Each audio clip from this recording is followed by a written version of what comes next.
And ladies and gentlemen, good evening. My name is Charles, and I am the chairman of BosKen. And allow me to start by thanking each and every one of you for joining us here tonight as we fundraise and as we celebrate 5 years since BosKen opened its doors to 60 wonderful kids. These kids were recently joined by Mary and Charity this year. I will keep my remarks short since I realize I'm the only event between you and the cake.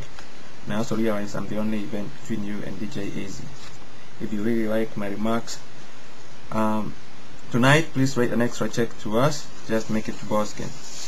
When Kenya became independent in 1963, our first president, Jomo Kenyatta, and believe me, I wasn't there, I just read about this, challenged us to join hands and fight ignorance, poverty, and disease.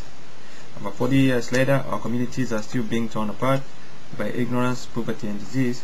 And so the fight against these real threats to our communities is still on. And that is why, ladies and gentlemen, we invited you here tonight. The Kenyan government over the years has made efforts to eradicate ignorance, poverty, and disease. They have done this through free primary school education. They have opened local dispensaries, and you all remember about the famous Nyayo Awards. But those efforts have often fallen short because of government bureaucracy, power hunger, and good old corruption in the government. According to Kenya AIDS Watch Institute, every day 700 Kenyans die of HIV and HIV-AIDS related illnesses. Kenya AIDS Watch Institute also continues to say that AIDS is still spreading in Kenya as it is in much of sub-Saharan Africa. And also the UNAIDS estimates that Kenya has between 1.1 and 1.3 million children under the age of 17 years orphaned by HIV/AIDS. It is true many of us disagree with Moi on how he ran his government, but I agree with him when he told Parliament in November of 2000 that AIDS is not just a serious threat to our social and economic development, it is a real threat to our very existence. He said that AIDS has reduced many families to the status of beggars, and no family in Kenya remains untouched by suffering and death caused by AIDS. He told them the real solution to the spread of AIDS lies within each and every one of us. My friends, and it is true you're here tonight because it will take all of us collectively working together to change the situation back home. It is true you're here because it will take all of us collectively working together to give hope to those orphans whose parents died of AIDS. These orphans are being left in the care of their aging grandparents, mainly grandmothers, and the grandmother herself is elderly and she's poor. She has no real income to speak of and generally lives on less than $1 a day. I mean, she may try to sell bananas, mangoes, sugarcane by the roadside, but that income is still too small to support a child. Ladies and gentlemen, BosKen was born out of the need to help these orphans, and back in 2003, we at BosKen, we put names and faces to some of these orphans when Alan, Martha, Kenneth, John Baptiste, and George joined BosKen. A short while later, word about BosKen had spread to a far-off place called Makwa. Some people over there came across a little girl who was living in deplorable conditions. Somebody suggested that they take this girl and they bring her to that home that had been started for orphans. And ladies and gentlemen, that is how we met our sixth child, Winnie Jockey. Winnie was not just an orphan, she was a badly neglected child. She, like the others, was badly malnourished, could not walk, could not even hold a spoon because she had jiggers in both, she had tutus in both her feet and her fingers. Winnie was born on July 7, 1999. Her mother, Regina Wanjiko, died in 2000 when Winnie was barely a year old. She was being raised by her grandmother, Teresia Jerry of Mokoria Hongo village in Makwa, and that is where Winnie was found. Because of this idea of giving back, BosKen had just been established and it became Winnie's new home ever since. I refuse to imagine what her fate would be if BosKen had not been established.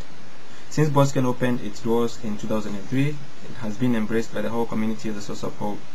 It has become a beacon of hope for a community that has been torn apart by ignorance, poverty, and disease, particularly HIV and HIV/AIDS related illnesses. I witnessed this when I visited BosKen a few years ago. I saw a community that was very grateful that someone out there was willing to look back and help.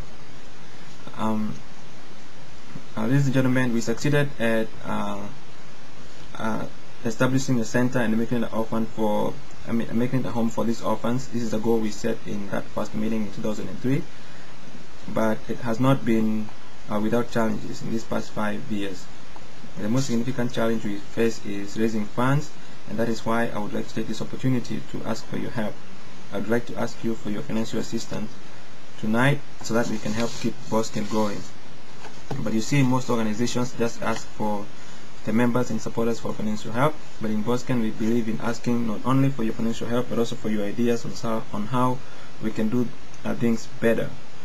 Believe me, some of the best and brightest things we have done with BosKen came from ideas we got from folks just like you, like hiring a tutor who goes to the center and helps the children with their homework, tutors them in math and English, and this has resulted in dramatic improvement in their grades.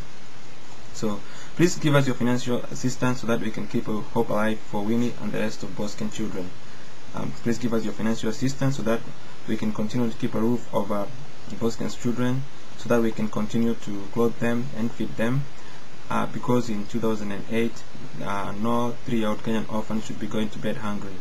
You are here tonight because you care about the community, and as a community we can come together and join hands and do something about this problem. Please give us your financial support so that we can stop renting and buy the compound where BosKen is currently located.